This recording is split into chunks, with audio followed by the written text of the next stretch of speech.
Obrigado, boa tarde.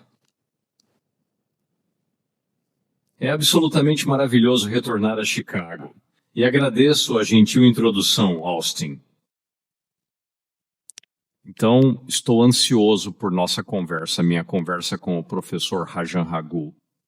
Mas primeiro, vou discutir brevemente as perspectivas de política econômica e monetária. Portanto, no FID, estamos sempre nos concentrando nos objetivos de dupla tarefa que o Congresso nos dá: emprego máximo e preços estáveis. Apesar do aumento da incerteza e dos riscos descendentes, a economia do senior ainda está em uma posição sólida. O mercado de trabalho está em ou quase o máximo de emprego. A inflação caiu muito, mas ainda está um pouco acima do nosso objetivo de 2%. Rapidamente falando sobre os dados recebidos, teremos as leituras iniciais do PIB no primeiro trimestre em poucas semanas. Os dados até agora indicam que o crescimento desacelerou no primeiro trimestre deste ano, comparado ao ritmo robusto do ano passado.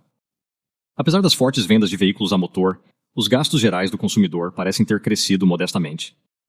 Além disso, as fortes importações no primeiro trimestre, que refletem as tentativas das empresas de superar as possíveis tarifas, devem pressionar o crescimento do PIB.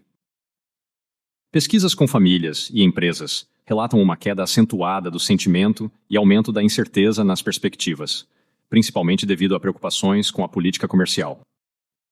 A previsão externa para o ano todo está em declínio e, majoritariamente, indica que o crescimento continua desacelerado, mas ainda positivo. Enquanto famílias e empresas continuam a digerir esses desenvolvimentos no mercado de trabalho, estamos acompanhando de perto os dados recebidos. Durante os primeiros 3 meses deste ano, os empregos não agrícolas aumentaram em média 150 mil empregos por mês.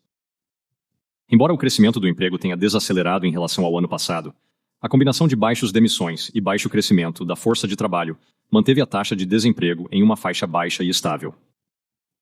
Entretanto, a proporção de vagas em relação aos candidatos desempregados permanece ligeiramente acima de 1. Perto do nível pré-pandemia, o crescimento salarial continuou moderado, enquanto ainda excedeu a inflação. No geral, o mercado de trabalho parece estar em condições sólidas e, em geral, desequilíbrio, e não é uma fonte significativa de pressão inflacionária.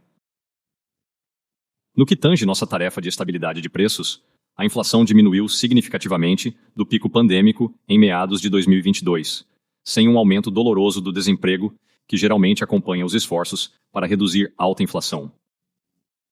Os avanços na inflação seguem em ritmo gradual e as leituras recentes permanecem acima do nosso objetivo de 2%.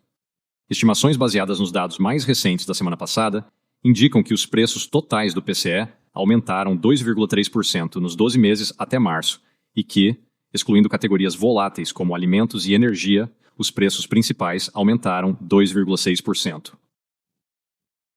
Olhando para o futuro, o novo governo está implementando mudanças políticas substanciais em 4 áreas distintas: comércio, imigração, política fiscal e regulamentação. Essas políticas ainda estão se desenvolvendo e seus efeitos na economia são altamente incertos. Conforme aprendemos mais, continuaremos a atualizar nossas avaliações. Os aumentos tarifários anunciados até agora são significativamente maiores que o previsto, e o mesmo deve acontecer com os efeitos econômicos, incluindo inflação mais alta e crescimento mais lento. As medidas de inquérito e de mercado das expectativas de inflação a curto prazo aumentaram significativamente, com os participantes do inquérito apontando para tarifas. As pesquisas sobre expectativas de inflação a longo prazo, em sua maioria, parecem permanecer bem ancoradas. A quebra baseada no mercado continuará a funcionar perto de 2%. Portanto, quando entendermos melhor as mudanças políticas, entenderemos melhor o impacto na economia e, portanto, na política monetária. É altamente provável que as tarifas gerem pelo menos um aumento temporário da inflação. Os efeitos da inflação também podem ser mais persistentes.